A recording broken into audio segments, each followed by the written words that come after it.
Seigneur, merci pour ces instants. Merci pour ta grâce.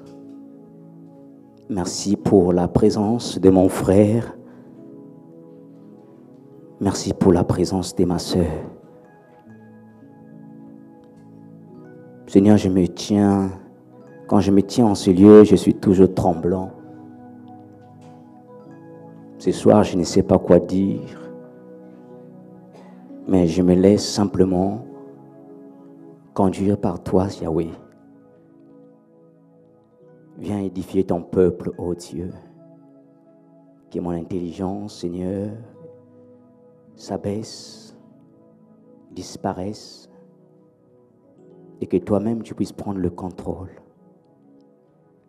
Père, merci pour ton amour. C'est dans ton nom puissant que j'ai ainsi prié, Seigneur, ce soir.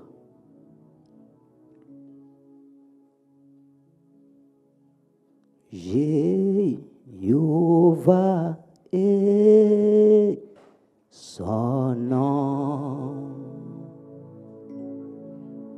Jéhovah est son nom. Jéhovah est son nom.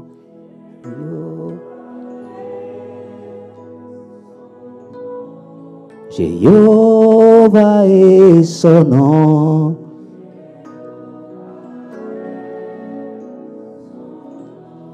Jéhovah est son nom.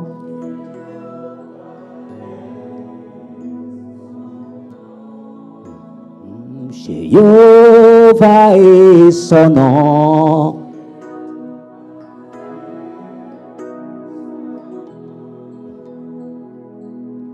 Emmanuel est son nom.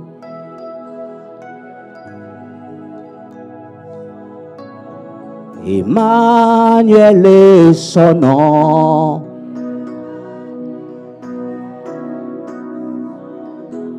Oh, Emmanuel est son nom.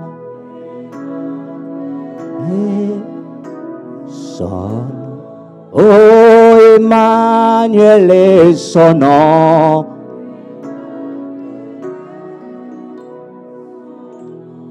Oh, il est puissant guerrier. Oh, il est fort dans le combat. Emmanuel est son nom. Encore une fois de plus, il est puissant guerrier. Fort. Oh, Emmanuel. Oh, dis avec moi, il est puissant guerrier. Oh, fort.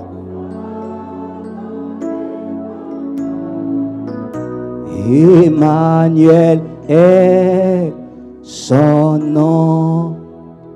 Merci Seigneur, que toute la gloire te revienne dans le nom de Jésus-Christ. Amen. Pour le respect de la parole de Dieu, je vais simplement vous demander très rapidement si nous pouvons nous mettre debout. Nous allons lire une portion des Écritures ce soir. Et je tiens en passant à remercier le Père de la maison, l'apôtre Douglas, pour encore vraiment la confiance. Mais nous sommes simplement à l'école de la formation. Amen. Et quand un père veut que ses enfants puissent grimper, il donne les opportunités de pouvoir apporter la parole. Alléluia. Donc nous allons aller directement dans le livre de Luc, chapitre 19, à partir du verset 1 jusqu'au verset 10. Luc, chapitre 19, à partir du verset 1 jusqu'au verset 10. Je vais les lire très rapidement. Il est écrit, Jésus étant entré dans Jéricho, traversait la ville, Et voici un homme riche appelé Zachée, chef des publicains, cherchait à voir qui était Jésus. Mais il ne pouvait y parvenir à cause de la foule, car il était de petite taille. Il courut en avant et monta sur un sycomore pour le voir, parce qu'il devait passer par là.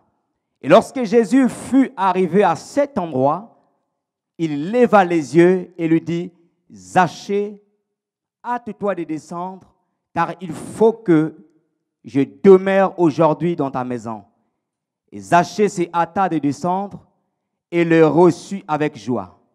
Voyant cela, tous murmuraient et disaient, « Il est allé loger chez un homme pécheur. » Mais Zachée, se tenant devant le Seigneur, lui dit, « Voici, Seigneur, je donne aux pauvres la moitié de mes biens, et si je fais tort de quelque chose à quelqu'un, je lui rends le quadruple. » Jésus lui dit, « Le salut est entré aujourd'hui dans cette maison, parce que celui-ci est aussi un fils d'Abraham. Car celui-ci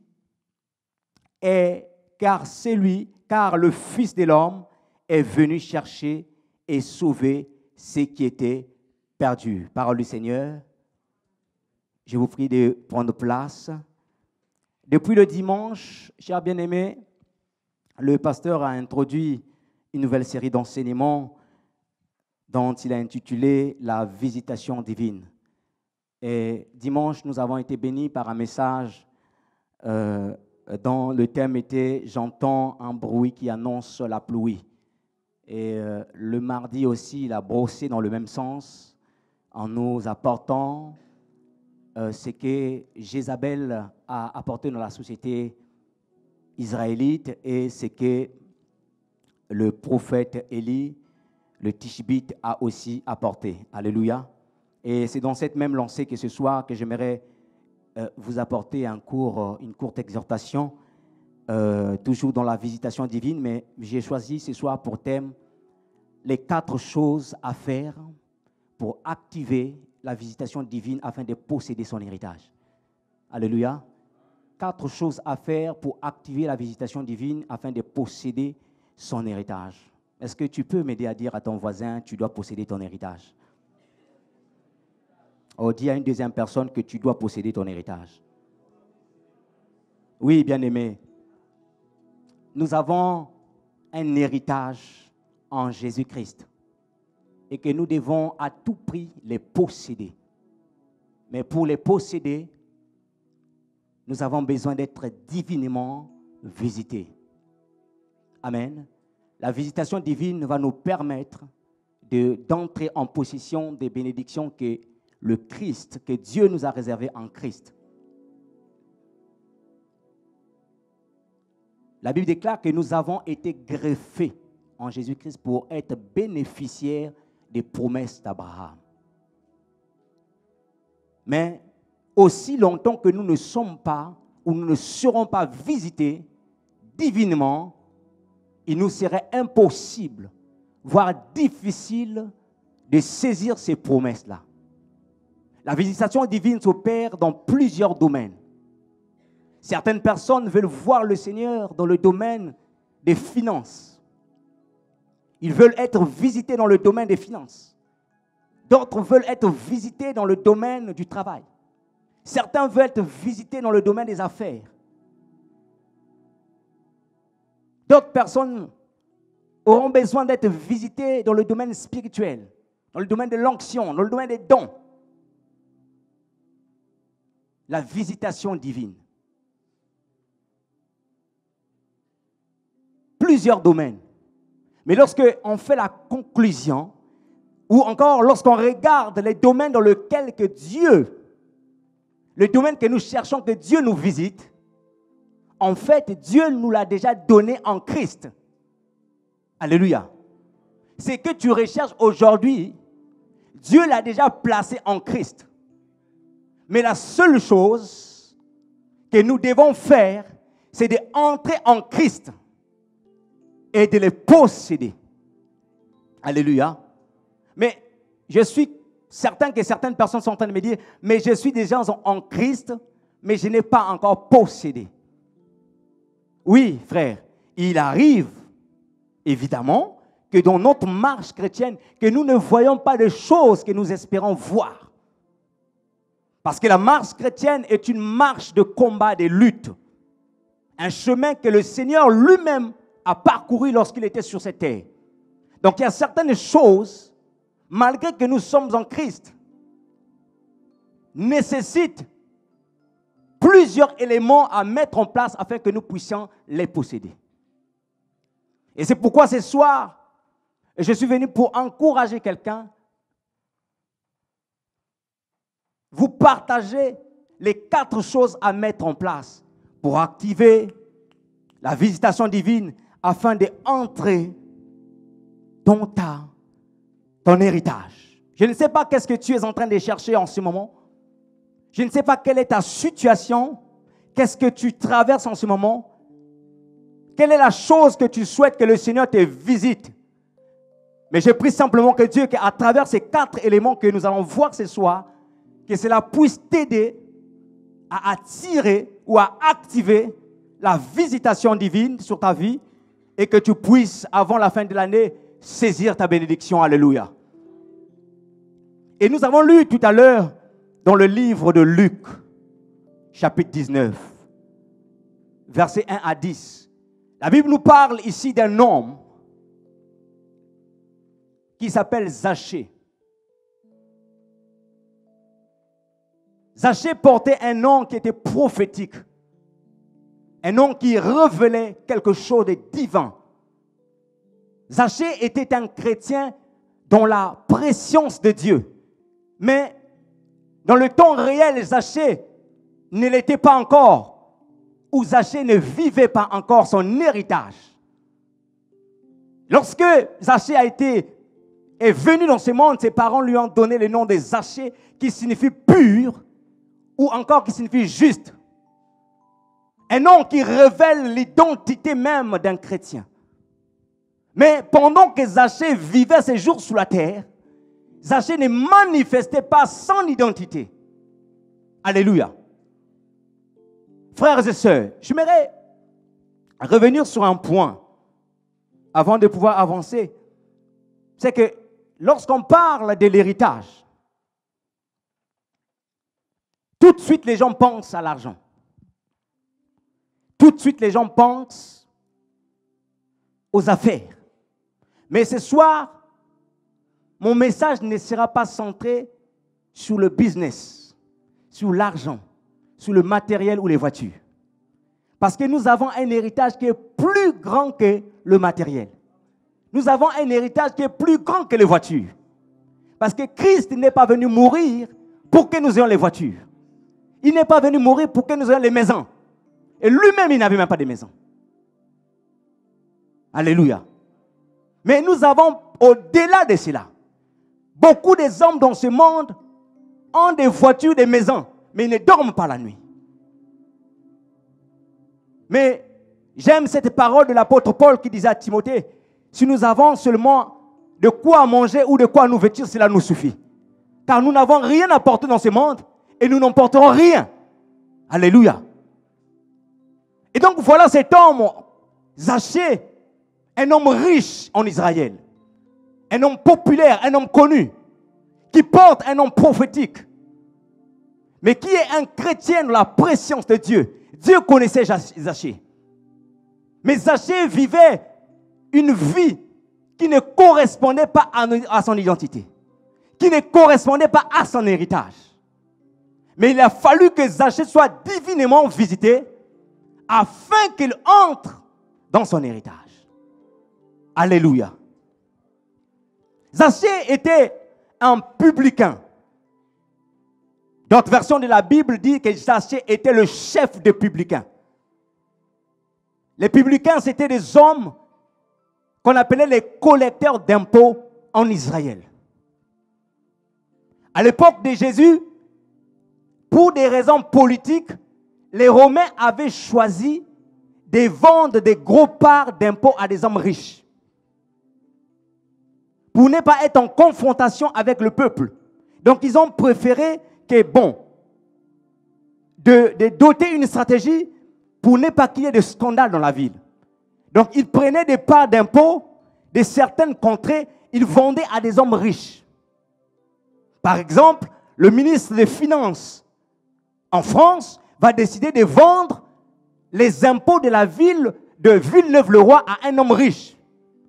Et donc, la responsabilité incombait à cet homme de recruter des subalternes qu'on appelait des collecteurs d'impôts qui devraient aller récolter, taxer les gens. Ce n'était plus la responsabilité des Romains. Les Romains pouvaient négocier avec ces chefs de collecteurs d'impôts le montant à fixer. Mais c'est aux chefs de collecteurs d'impôts, c'est à eux d'embaucher et c'est à eux d'envoyer. Et ce qui se passait en Israël, c'est que lorsque le Romain négociait le prix avec les chefs de collecteurs d'impôts, les chefs de collecteurs d'impôts augmentaient le prix qui était fixé avec le Romain. Et deuxièmement, lorsque les publicains arrivaient dans la ville pour taxer, eux aussi, à leur tour, ils augmentaient le prix. C'est pourquoi, en Israël, on regardait les collecteurs d'impôts comme des gens de mauvaise vie. On regardait les collecteurs d'impôts comme étant des gens de pécheurs. Non seulement parce qu'ils augmentaient le prix, mais parce qu'ils collaboraient aussi avec l'occupant étranger. Alléluia. Donc, Zachée était, pour nous qui venons dans des pays tiers-monde, nous savons comment ça se passe. Lorsqu'un inspecteur d'impôts arrive dans un magasin, il va chercher à tout prix de trouver une faille quelque part pour qu'il puisse bouffer l'argent. Même lorsque le décret ministériel est sorti pour dire que le collecteur d'impôts ne doit plus prendre de l'argent, lui, il va toujours chercher à prendre quelque chose. Et quand on accusait les collecteurs d'impôts, et eux, à leur tour, qu'est-ce qu'ils faisaient? Ils disaient que non, ce n'est pas nous, mais c'est le chef. Donc, tout retombait sous la tête des Zachée. Un homme qui était connu en Israël avec un mauvais témoignage. Zachée était un escroc. Il était connu, quelqu'un d'une vie vraiment pécheresse en Israël. Zachée.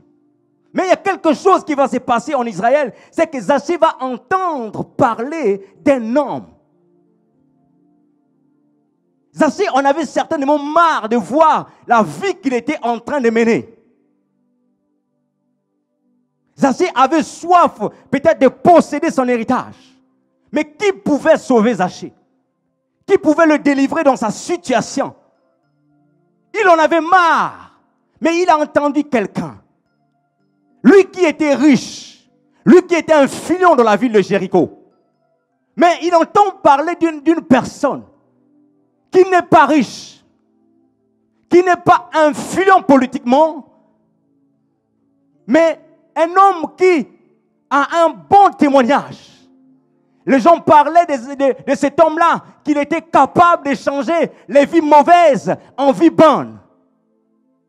Et Zachée s'est décidé au-dedans de lui que je dois rencontrer cette personne-là. Je dois le rencontrer. Qui est cette personne? J'entends trop parler de lui. Lorsque Zachée fouille le nom de cet homme dans les annales des docteurs de la loi en Israël, il ne trouve pas le nom de cette personne.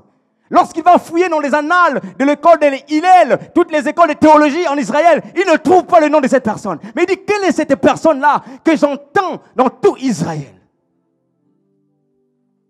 Zachée, quelqu'un de mauvaise vie. Il traversait une situation, il avait envie vraiment que quelque chose se passe dans sa vie. Et je ne sais pas dans quelle situation ce soir que tu es en train de traverser, où tu veux vraiment que Dieu opère dans ta vie.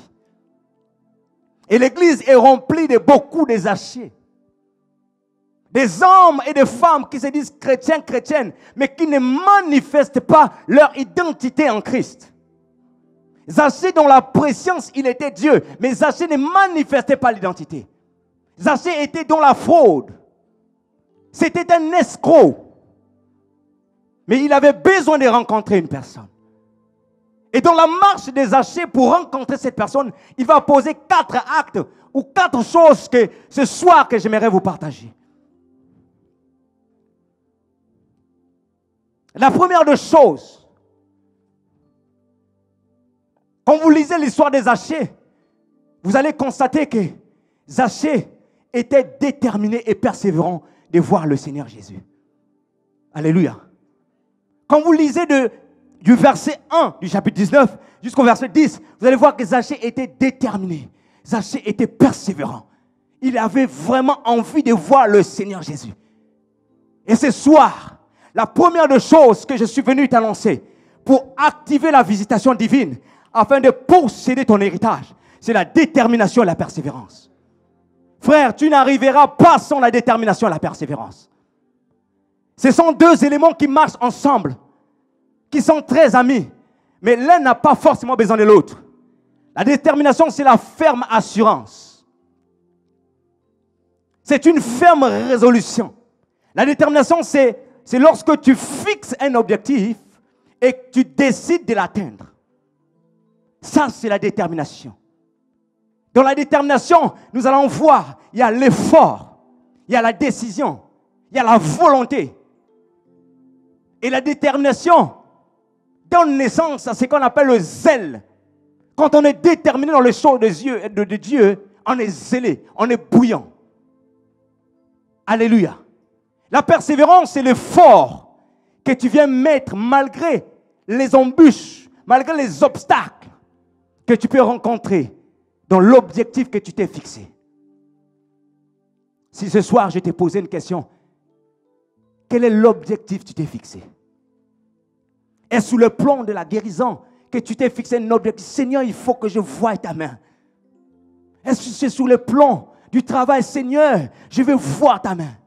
Tu as fixé un objectif, tu as dit, Seigneur, je veux qu'à partir de telle date, je veux voir ma situation changer. Mais je suis venu te dire, c'est très bien de fixer cet objectif. Mais sois persévérant malgré les difficultés que tu vas rencontrer. Sois persévérant malgré les obstacles que tu vas rencontrer. Parce qu'il ne suffit pas seulement de fixer un objectif. Parce que les tentations, les obstacles vont venir. Mais il faut être persévérant. Il faut être persévérant. Alléluia. J'aime une histoire dans la Bible. Je vais le lire très rapidement. 1 Samuel chapitre 30. Bien-aimé, tu veux voir des choses changer dans ta vie. Sois déterminé. Fixe-toi des objectifs. Fixe-toi des objectifs. Et décide de persévérer malgré les vents et les tempêtes qui vont s'élever devant toi. Décide de persévérer. Décide de ne pas lâcher prise. Car le lâcheur lâche. Mais les vainqueurs ne lâchent pas. Quelle que soit la situation dans laquelle tu es en train de traverser, décide de ne pas lâcher. Que ce soit physique, spirituel, décide de ne pas lâcher. Alléluia. Dans le livre de 1 Samuel chapitre 30, la Bible nous relate une belle histoire d'un homme qu'on appelle David. David était en fuite de Saoul, mais il est arrivé pendant qu'il fuyait Saoul, qu'il a eu à coopérer avec un roi étranger qui lui a donné un territoire là où il résidait avec ses soldats, avec ses enfants, avec ses femmes. Et ce territoire s'appelait Tsiklag. Mais il est arrivé à un certain moment dans la marche de David. David est parti en guerre. Mais pendant que David revient à Tsiklag, bien aimé, la Bible dit ceci. Lorsque David arriva le 3e jour à Tsiklag avec ses gens, les Amalécites avaient fait invasion dans le Midi et à Tsiklag. Ils avaient détruit et brûlé Tsiklag. Et après avoir fait emprisonner les femmes et tous ceux qui s'y trouvaient, petits et grands, ils n'avaient tué personne, mais ils avaient tout emmené et s'étaient remis en route. David et ses gens arrivèrent à la ville. Et voici, elle était brûlée. Et leurs femmes et leurs fils et leurs filles étaient emmenés captives. Alors David et le peuple qui était avec lui élevèrent la voix et pleurèrent jusqu'à ce qu'ils n'eussent plus de force de pleurer. Voilà ce qui nous arrive, bien-aimés, lorsque nous sommes face à une situation. Lorsque nous sommes sous le parcours de pouvoir posséder notre héritage, il y a des situations qui peuvent s'élever contre nous. Des situations qui peuvent nous faire pleurer. David était là en train de poursuivre son héritage. L'héritage de David, c'était le royaume d'Israël. David avait reçu l'onction du prophète, était déjà sur sa vie. Mais David était là. Mais l'opposition était là. Saoul était là, ne voulait pas lâcher prise. Mais qu'est-ce qui s'est-il passé? Pendant que David était en train de se préparer pour le royaume, les prophéties étaient déjà sorties.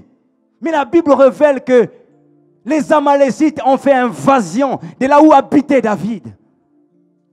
Et ils ont pris les enfants de David. Frères et sœurs, et David pleure avec les hommes qui étaient avec lui.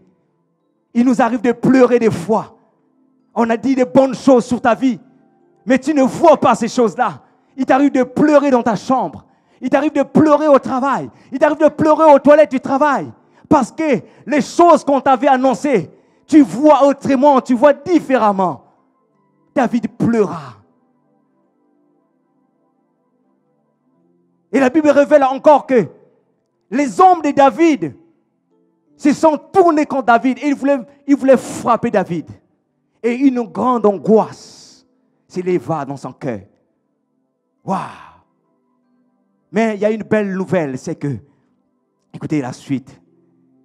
La belle nouvelle ici, la Bible dit ceci. David fut une grande angoisse car le peuple parlait pour le lapider. Parce que tous avaient de l'amertume dans l'âme. Chacun à cause de ses fils et de ses filles. Mais David reprit courage en s'appuyant sur l'Éternel, son Dieu. Et il dit au sacrificateur Abiatar, fils d'Achimélec, apporte-moi donc l'éphod. Et Abiatar apporta l'éphod à David. Et David consulta l'Éternel en disant, écoutez, David avait résolu quelque chose dans son cœur. David avait pris une décision dans son cœur. Mais David va aller consulter le Seigneur. Il va dire au Seigneur, poursuivrai cette troupe, l'atteindrai-je? L'Éternel lui répondit, poursuive, car tu atteindras et tu délivreras.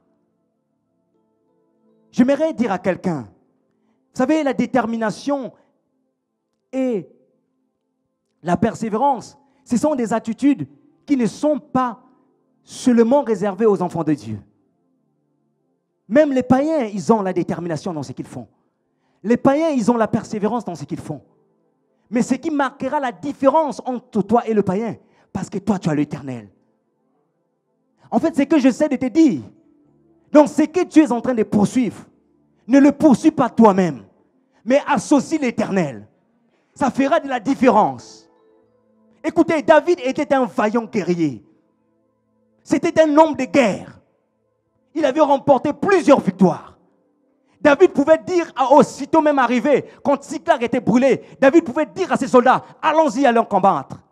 Mais David, d'abord, a manifesté ce qu'un homme manifeste lorsqu'il est dans une situation difficile. Mais à la fin, David ne s'est pas aussi dit, on y va. Mais la Bible dit qu'il dit au sacrificateur Abiatar, apporte-moi l'éphod. Une tenue qui était réservée au principal sacrificateur, apporte-moi l'éphod. Et David est allé consulter Dieu. Je prie à quelqu'un ce soir, consulte Dieu par rapport à ce que tu veux atteindre. Consulte Dieu par rapport à ce que tu vas atteindre. Tu as un projet de création d'entreprise, ne va pas comme ça. Consulte l'Éternel, est-ce ta volonté? Consulte l'Éternel. Les enfants de Dieu, aujourd'hui, nous subissons des blocages, des échecs. Pourquoi? Parce que nous faisons des choses selon nous-mêmes. Frères et sœurs, j'étais en train de réfléchir il y a quelques semaines sur le mot racheter. Qu'est-ce que cela veut dire? Est-ce que vous savez que nous avons été rachetés et que nous n'appartenons plus à nous-mêmes? Est-ce que vous savez cela? Nous étions esclaves de l'autre maître.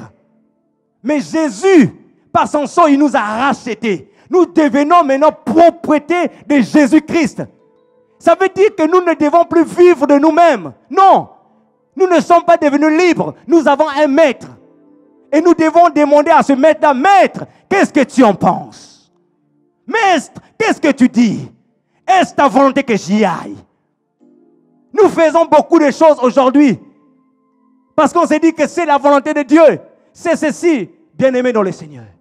Je suis venu dire à quelqu'un ce soir, malgré ta détermination, malgré l'objectif que tu t'es fixé à atteindre, va dans la présence de Dieu. Va au mont Carmel. Va demander à Dieu, Seigneur, est-ce que c'est ta volonté? Deux mots sont en train de frapper à mon cœur depuis quelques semaines. Racheter, volonté de Dieu. Racheter, volonté de Dieu. Racheter, volonté de Dieu. J'aimerais dire à quelqu'un, nous avons été rachetés, mais nous devons marcher dans la volonté de Dieu. Parce que tu peux fixer un objectif, mais qui n'est pas dans la volonté de Dieu. Alléluia. Et après, lorsque tu vas connaître l'échec, tu vas dire, Dieu, pourquoi tu ne m'as pas béni? Pourquoi tu n'as pas fait ceci? Mais tu n'étais pas dans la volonté de Dieu. Frère, j'ai compris même une chose. Il y a des choses que nous faisons même dans le Seigneur. On croit que bon, c'est le Seigneur. Je prêche, je chante. Mais des fois, nous les faisons hors la volonté de Dieu. Frère, il ne suffit pas de faire le service. Mais le plus important, c'est d'être dans la volonté de Dieu. Je ne sais pas ce que Dieu est en train de vouloir m'enseigner ce jour-ci. Écoutez, Matthieu chapitre 7, il dit ceci. Ce jour-là, avant de dire même ce jour-là, il dit ceci, que ceux qui iront dans le royaume des cieux, ce ne sont pas ceux qui prêchent, ce ne sont pas ceux qui font le service de Dieu, ce ne sont pas ceux qui chantent, mais il dit ceci, ce sont ceux-là qui font la volonté de mon Père. Écoutez, bien-aimés dans le Seigneur, et il ne s'arrête pas par là. Il continue en disant, ces jours-là, beaucoup me diront, Seigneur, mais n'est-ce pas en ton nom, nous avons prophétisé? N'est-ce pas en ton nom, nous avons prêché? N'est-ce pas en ton nom, nous avons fait des miracles? Le Seigneur leur a dit, je ne vous ai jamais connu. Vous savez, j'ai compris une chose à travers ces passages. C'est que, vous qui commettez l'iniquité. Or, j'ai compris que le Seigneur considère même l'iniquité celui qui ne fait pas sa volonté. Non, tu n'as pas compris. Le Seigneur ne considère même l'iniquité celui qui ne fait pas sa volonté. Parce qu'au départ, il dit, ce ne sont ceux-là seulement qui font la volonté de mon Père. Donc, toutes les fois que tu refuses de faire la volonté de Dieu, devant le Seigneur, tu commets l'iniquité. Frère, tu as fixé un objectif. Tu veux voir des choses de Dieu dans ta vie. Va au mont Carmel. Alléluia. Élie était au mont Carmel. Pendant 7 fois, il a prié. Il a dit à son serviteur, est-ce que tu vois la pluie? Va au mont Carmel. La montagne de la prière. Va chercher Dieu. Gloire au Seigneur. La deuxième des choses. Remarquez.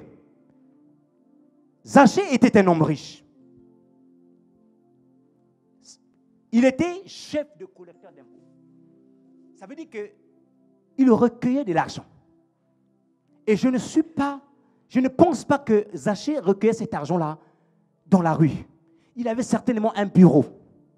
Il avait certainement une maison où il comptait cet argent. Mais Zachée, par rapport à son rang social, Zachée ne va pas dire à ses subalternes, est-ce que vous pouvez aller demander à Jésus de venir chez moi? Zachée va quitter chez lui. Il jette son manteau d'orgueil, son manteau de chef. Il va dans la rue comme tout le monde pour aller voir là où Jésus devait passer. Bien-aimé, lorsque Zachée arrive là où Jésus devait passer, la Bible révèle ceci, que Zachée ne pouvait voir parce qu'il était court de taille. Il y avait tellement la foule qui était là, Zachée ne pouvait pas voir. Quelle est la deuxième des choses à faire? Bien-aimé, la foule symbolise nos amis. La foule symbolise nos familles. La foule symbolise des hommes qui nous entourent. Des hommes qui peuvent t'empêcher d'entrer dans ton héritage. Des hommes qui te découragent dans l'œuvre de Dieu. Des hommes qui peuvent te dire que c'est impossible d'aller au mariage sans connaître, par exemple, une femme. Des hommes qui peuvent te dire que dans cette affaire-là, tu n'y arriveras pas. Des hommes qui peuvent te dire que cette entreprise est réservée aux blancs. Des hommes qui empêchent que tu rentres dans ta destinée. Alléluia. La deuxième des choses à faire, choisis les amis avec qui tu dois marcher. Frère, tu veux voir la gloire de Dieu. Tu veux entrer dans ton héritage. Tu veux activer la visitation divine. Choisis les hommes qui marchent avec toi. Parce qu'il y a des personnes qui viennent s'aimer chaque jour. Quand tu parles avec eux, en fait, au lieu de s'aimer la sémence de vie, mais ils te sèment la sémence d'impureté. Chaque fois quand tu finis de discuter avec ces personnes-là, tu commences à penser à ton ancienne vie. Et des fois, ça te motive même de retourner à ton ancienne vie. Ces genres de personnes, attention. Je ne dis pas que d'être ennemi, non, la Bible interdit cela. Mais la Bible tolère des fois la division, la séparation entre deux personnes. Non pas dans le mauvais sens, alléluia. Parce qu'il a permis qu'Abraham soit séparé avec Lot. Pour qu'Abraham puisse saisir quelque chose. Abraham avait un appel dans sa vie. Abraham avait une grâce dans sa vie. Mais il y a eu un certain moment, il fallait qu'Abraham se sépare de Lot afin qu'Abraham voie la gloire que Dieu lui avait réservée. Si tu veux voir certaines choses que tu veux voir dans la vie, tu dois te séparer avec certaines personnes. Les amis ne sont pas mauvais, non. Le Seigneur Jésus a appelé Lazare, notre ami Lazare dort. Il faut que j'aille le réveiller. Ça veut dire que les amis ne sont pas mauvais. Mais la Bible dit aussi que les mauvaises compagnies corrompent les bonnes mœurs. Donc la responsabilité t'incombe de choisir avec qui tu dois marcher. Marche avec des gens qui te challengent dans l'œuvre de Dieu. Marche avec des gens qui te donnent des bonnes idées. Alléluia. Deuxième des choses, choisis les amis. La troisième des choses à faire, la Bible dit que lorsque Zachée, il a vu que la foule l'empêchait de voir là où Jésus devait passer, Zachée va poser un acte. Il va sortir de la foule, il va voir un arbre. Il va dire non, avec ma taille, non, ce n'est pas possible. Je suis certain que quand les gens voyaient même Zachée, ils étaient même en train de dire, mais c'est lui-là, qu'est-ce qu'il vient faire ici? C'est lui qui nous croque tous les jours là. C'est lui qui vole notre argent. Je suis même certain que les gens étaient, c'est-à-dire que les gens devaient même le pousser, parce que les gens n'aimaient pas les publicains. Alléluia. Mais Zachée, il a vu un arbre. Il a dit non, moi ma vie, je veux voir la main de Dieu. Non, je veux voir la main de Dieu. Dans cette affaire, je veux voir la main de Dieu. Je refuse l'orgueil. Je vais porter le manteau de l'humilité. Je ne vois pas ma situation sociale. Parce que je viens à l'église en voiture. Parce que je porte le Super 130. Je ne vois pas ça. Je vais fléchir les genoux. Je vais fléchir les genoux. Peu importe ce que les gens vont dire. Zachée a regardé un arbre. Un sycomore. Il a dit non, je vais monter. Bien aimé, un sycomore c'est un grand arbre. Mais Zachée, il est parti. Il a monté sur le sycomore. Il a monté sur le sycomore. Et il est arrivé à un certain moment. Frères et sœurs, vous savez, pour monter un arbre, vous ne pouvez pas monter un arbre avec les mains lâchées. Vous êtes obligé de serrer les mains, de grimper. Or, la Bible révèle que l'homme est souvent représenté par un arbre. La Bible dit que l'arbre qui ne porte pas de bons fruits, il sera coupé et jeté dans le temps de feu. Mais ici, il ne s'agit pas de l'arbre homme naturel, mais il s'agit de l'arbre de la parole. Christ qui est l'arbre de vie. Cet arbre que le Seigneur a empêché, que Adam et Ève aillent toucher après avoir mangé le fruit de l'arbre de la connaissance du bien et du mal. Christ, alléluia. Bien aimé, la troisième des choses à faire, c'est de s'accrocher à la parole de Dieu. C'est de s'accrocher à la parole de Dieu et de monter. Faut faire des études. C'est-à-dire que prends le temps de faire ce qu'on appelle les méditations. Pas de lire la Bible, tu lis un verset. Comme dit souvent le pasteur Douglas, que tu ouvres, tu fais, comme on dit en Afrique, tu fais fi confiant. Tu fais, c'est-à-dire que tu fais, tu te dis, bon, je vais aller dans quelle page? Tu dis, bon, tu fermes les yeux, tu ouvres. Prends le temps de faire les études de la parole de Dieu. Par rapport à la situation que tu es en train de traverser. Va voir dans la Bible quelles sont les promesses qui sont révélées, que le Seigneur avait dit par rapport à cette situation. Médite, rumine, fais entrer ça, que ça entre dans ton esprit. La parole de Dieu. Et lorsqu'on grandit dans la parole, bien aimé, on se rapproche de Dieu. Lorsqu'on aime la parole, c'est-à-dire qu'on donne la possibilité au Saint-Esprit de pouvoir agir et d'opérer dans notre vie. La nourriture du Saint-Esprit, c'est la parole de Dieu. Alléluia. De la même manière que nous nourrissons notre chair, de la même manière qu'un enfant est nourri pour qu'il grandisse, pour que les os se développent, nous avons besoin de nourrir l'esprit pour que l'esprit grandisse. Et lorsque l'esprit grandit, bien aimé, le canal est ouvert afin que la gloire de Dieu, la grâce, la visitation divine vienne opérer dans notre vie. Alléluia. La parole de Dieu. Oui, frère. Mais remarquez que lorsque Zachée s'accroche à la parole, c'est là où le Seigneur va le voir. J'aimerais dire à quelqu'un qu'il y a des bénédictions dans ta vie. Mais Dieu attend seulement que tu atteignes une certaine maturité. Parce qu'il est écrit que aussi longtemps que l'enfant, l'héritier est un enfant, il n'en diffère en rien d'un esclave. Tant que tu restes enfant, il y a certains héritages que tu ne vas pas posséder. Même si ton père est millionnaire, dis à ton père, papa, achète-moi une voiture. Si tu as 2 ans, ton père ne t'achètera jamais une voiture. Il peut t'acheter et le mettre dans le garage jusqu'à ce que tu grandisses, qu'on te donne les clés. Dieu nous attend, bien aimé, que nous puissions grimper, que nous puissions monter. Et là, nous allons voir le Seigneur. Oh, j'aime l'apôtre, l'auteur du livre des Hébreux, lorsqu'il reproche l'Église des Hébreux, il dit, aussi longtemps, vous serez devenus des maîtres. Aussi longtemps. Mais vous êtes encore dans la nourriture, dans le lait spirituel.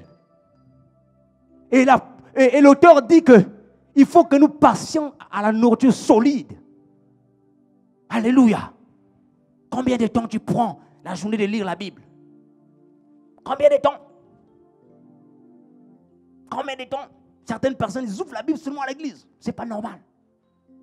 Comment veux-tu voir les promesses de Dieu? Comment veux-tu voir la main de Dieu? Je ne limite pas la grâce de Dieu. Oui, la grâce de Dieu, là, elle opère. Mais prends le temps de lire la parole de Dieu. Zachée a vu le Seigneur. Écoutez-moi. Si Zachée était resté derrière la foule, il n'aurait jamais vu le Seigneur.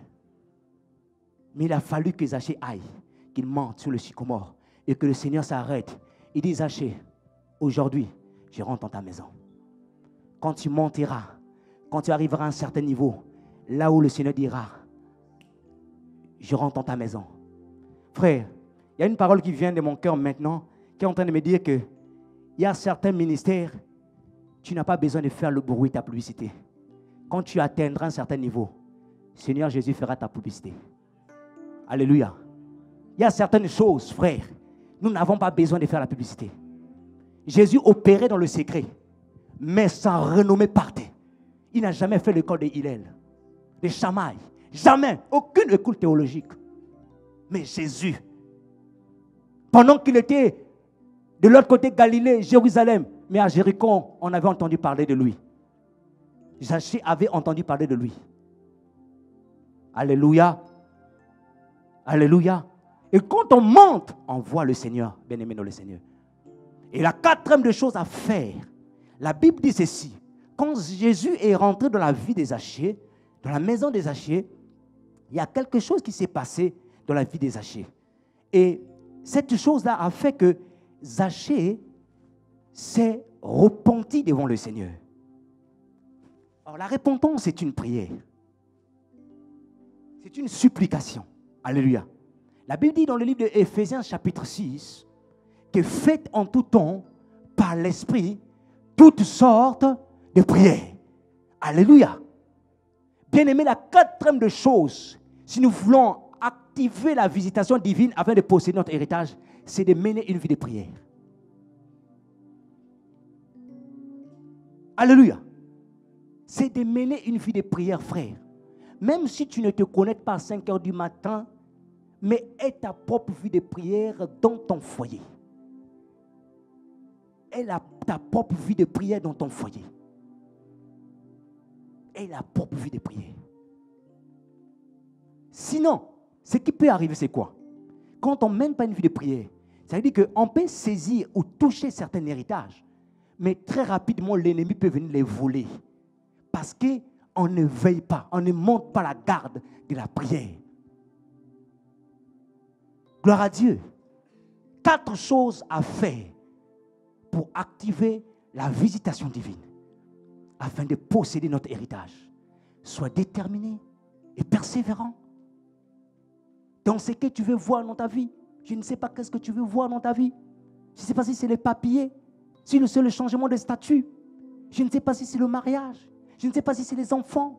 Je ne sais pas si c'est l'onction, si c'est le don spirituel. Mais sois déterminé, fixe-toi un objectif et sois persévérant malgré tout ce que tu peux rencontrer. Commence maintenant à choisir les amis avec qui tu vas marcher. Cherche des hommes qui vont booster ta foi, qui vont te challenger, qui vont te pousser vers l'avant.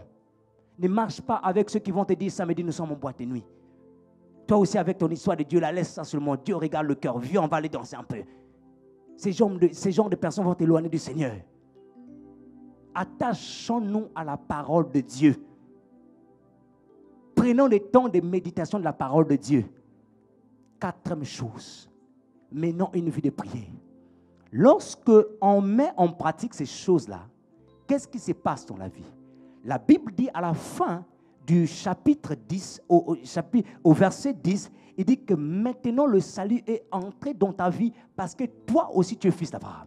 Ça veut dire que, je disais au début de mon message, que Zachée était déjà chrétien dans la présence de Dieu. Dieu connaissait Zachée. Il était déjà dans la lignée abrahamique. Mais Zachée ne vivait pas son identité.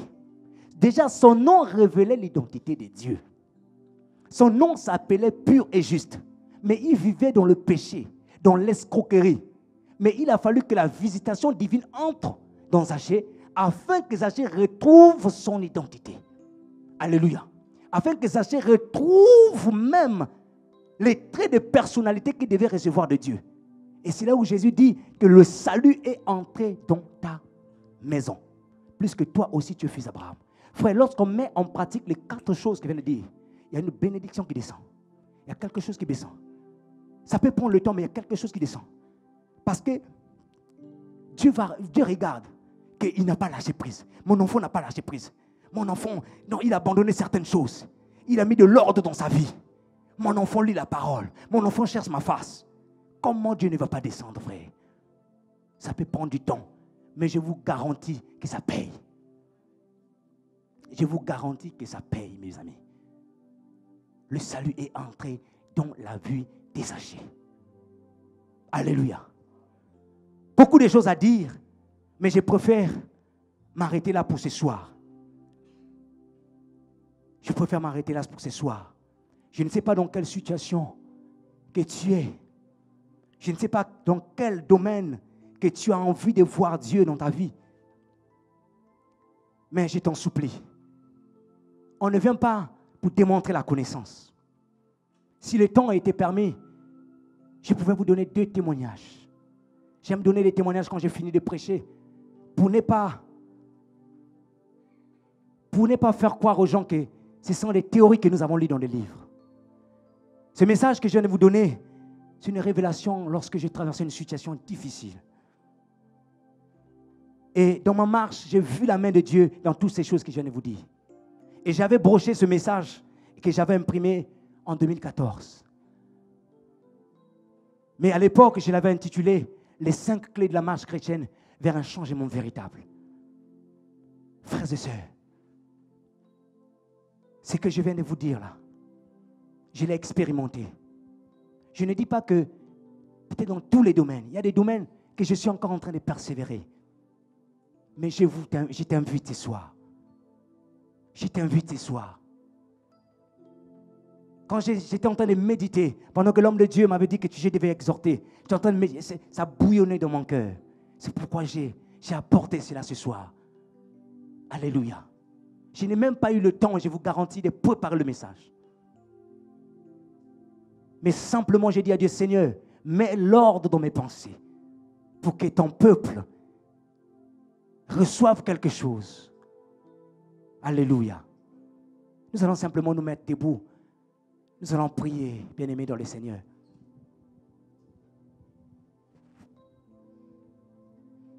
Nous allons prier.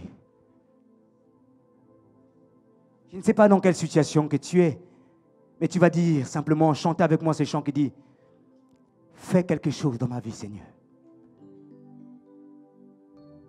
fais quelque chose dans ma vie. Une nouvelle chose dans ma vie. Une nouvelle chose dans ma vie.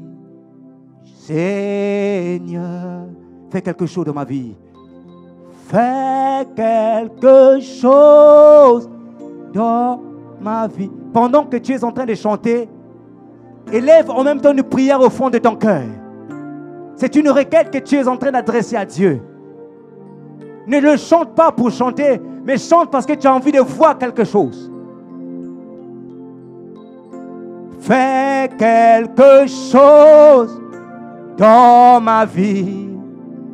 Une nouvelle chose dans ma vie. Une nouvelle chose dans ma vie. Jésus, fais quelque chose. Fais quelque chose dans ma vie. Une nouvelle chose. Une nouvelle chose dans ma vie. Une nouvelle chose dans ma vie.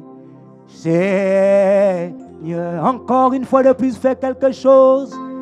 Fais quelque chose dans une nouvelle chose. Une nouvelle chose dans ma vie. Une nouvelle chose. Une nouvelle chose dans ma vie. Seigneur, encore une fois de plus, fais quelque chose. Quelque chose dans ma vie. Une nouvelle chose. Une nouvelle chose dans ma vie. Quelque chose dans ma vie. Seigneur, fais quelque chose ce soir, Seigneur. Fais quelque chose, Seigneur Jésus. Quelque chose dans ma Alléluia. vie. Quelque chose dans ma vie, Seigneur. Fais quelque chose. Chose dans ma vie. Seigneur, quelque chose, Seigneur, ce soir. Quelque chose dans ma vie. Quelque chose dans ma vie, Seigneur. Oh, fais quelque chose dans ma vie. Une nouvelle chose dans ma vie. Quelque chose dans ma vie, Seigneur. Oui, Seigneur. Bien-aimé, écoute-moi. Pendant que j'ai prié ce matin, vers 3 heures du matin, le Seigneur m'a montré deux choses. Il m'a montré une sœur. Son visage ressemblait à une sœur qui est dans la chorale. Une jeune sœur qui peut avoir peut-être aux alentours de 20 ans par là. Et cette sœur était en train de me dire qu'elle avait une maladie que depuis qu'elle avait 10 ans. Mais elle me disait quelque chose que je n'avais pas compris. Elle me disait, j'ai envie d'aller le dire au pasteur, ou je l'ai déjà dit au pasteur. Je suis venu simplement t'annoncer, je ne suis pas prophète. Mais si tu te retrouves dans cette cas, que tu es dans une maladie que tu mènes depuis 2 ans, tu as écouté le message que je viens de donner ce soir. Et si tu ne l'avais pas dit encore au pasteur, va voir le pasteur avec sa foi. Vous pouvez prier ensemble. Tu es aux alentours, si je peux donner l'âge de l'image que j'ai vue, je peux dire 17 ans et vers 22 ans par là, et pas plus. Va voir l'homme de Dieu si tu ne l'as pas encore raconté ton histoire. Frère, j'ai encore vu une autre image. J'ai vu une copine d'enfance qui est venue me voir. Et elle me disait, je vais aller dormir. Je lui ai dit, tu es enceinte? Elle me dit, oui, je suis enceinte. Et quelques minutes plus tard, j'ai vu un frère qui est venu et qui est en train de me parler de Dieu. Et dans le songe, je me disais que c'était son copain. Et j'essaie de donner une interprétation à cela. Or, cette sœur-là que je connais, Elle est une choriste au pays. Je ne sais pas s'il y a une personne ici, dans le groupe de chorale. Peut-être tu tombes dans l'impudicité. Mais ça, c'est moi qui le dis, c'est une interprétation que je donne. Il y a peut-être une grossesse qui est en train de te guetter. Ou peut-être une grossesse qui est déjà entrée. Vous n'êtes pas encore marié avec le frère. C'est un frère qui connaît le Seigneur. Je suis venu simplement t'annoncer ce soir. Fais attention. Fais attention. Fais attention. Oh, fais quelque chose dans ma vie. Une nouvelle chose dans ma vie. Une nouvelle chose dans ma vie. C'est quelque chose dans ma vie. Nouvelle chose dans ma vie. Quelque chose dans ma vie. Seigneur. Élève ta voix et dis merci à Dieu pour le message que nous venons d'écouter ce soir. Notre Père, merci. Merci Seigneur. Père, si j'ai blessé quelqu'un, pardonne-moi. Seigneur, j'étais simplement un canal que tu as utilisé ce soir pour encourager, pour bénir quelqu'un. Seigneur, accorde-nous ta faveur et ta miséricorde, ô Dieu. Regarde ce que Sankérib veut faire. Regarde ce que l'adversaire de sang veut faire, Seigneur. Il veut inculquer des choses dans notre esprit.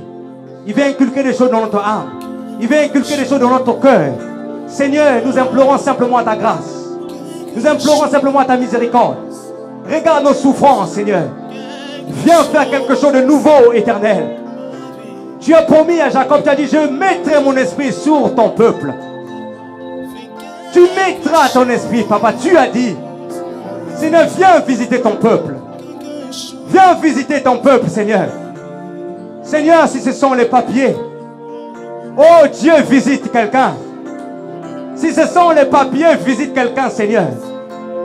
Seigneur, si c'est l'onction, visite quelqu'un. Seigneur, si c'est un don, visite quelqu'un, Seigneur. Si c'est le travail, visite, Père, quelqu'un, Seigneur. Car tu as dit, je connais les projets que j'ai formés pour vous. Projets de paix et non de malheur. Pour un avenir et de l'espérance. Oh Seigneur. Père, viens et visite-nous. Visite-nous, Seigneur. Visite-nous, tendre Père. Oui, tendre Père, car tu n'inspires pas des messages en vain. Tu n'inspires pas des messages en vain. Mon âme te loue, Seigneur. Mon âme te rend toute grâce. Que toute la gloire revienne à toi. Que l'assemblée de Dieu acclame avec moi et dit Amen. Merci, Seigneur. Que Dieu vous bénisse richement. Amen. Gloire à Dieu. Nous pouvons répondre.